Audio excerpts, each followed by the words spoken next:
I do sometimes lie up here. I'm not proud of it. But sometimes we all have to lie. Like, even when I tell my children not to lie, I'm kind of lying to them. Some people are like, you should never lie to a child. And those people don't have kids. Because when you have kids, you lie to them all the time. You're like, you wouldn't like this ice cream. It's very spicy. I'd share, but Santa said I can't. Now, why don't you go to sleep so I can wrestle your mom?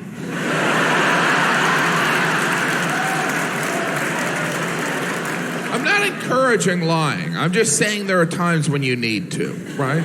Like if you're late to meet someone and you see that they're already angry and you don't have an excuse, you have to lie. Because if you told that person the truth, they would never speak to you again. You gotta be like, hey, I gotta come clean. I just couldn't motivate to get going. I mean, eventually I could. What I'm trying to say is I don't value your time.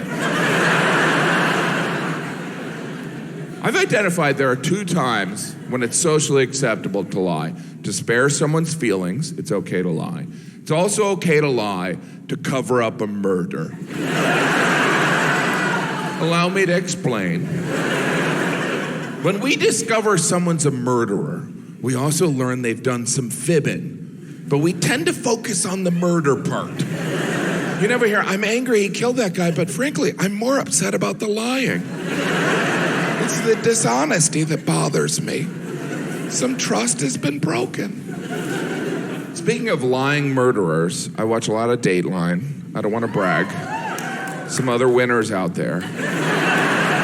If you're unfamiliar or you have a life, Dateline is a news magazine show, like 60 Minutes, but at one point, Dateline just went all in on murder. And it's usually spousal murder. Like if you watch Dateline, it appears most marriages end in murder. Every episode starts the same. They had the perfect marriage. But you know someone's getting killed. A husband, a wife, sometimes they'll get someone else to kill their spouse, which seems impersonal. It's like you took a vow, do it yourself.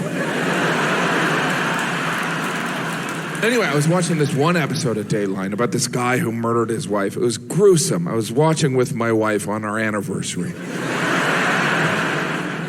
My wife didn't care. I mean, she wasn't thrilled I was taking notes. What are you writing down? This guy's just sloppy. It's like he's trying to get caught.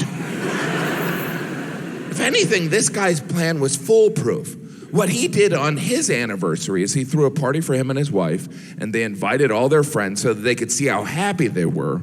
And then the next morning, he took his wife fishing. He rented a boat, he brought a cooler, some tackle, 3 concrete blocks, and a tarp.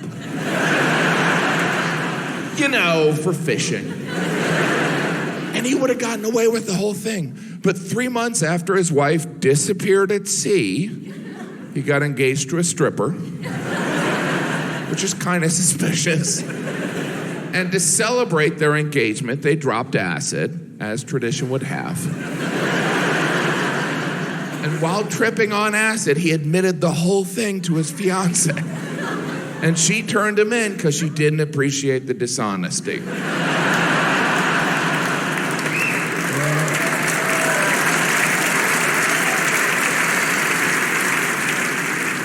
And as the episode ended, all I could think is, I'm a terrific husband. I've never even thought of murdering my wife. Well, I've never made plans to murder my wife. Well, I don't own concrete blocks.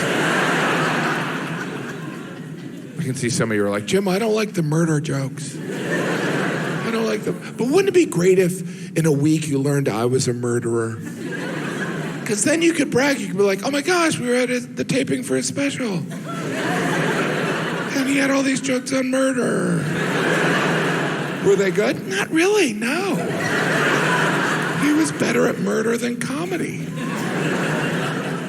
If you know me, I would do anything for my wife, and that's part of my alibi. No.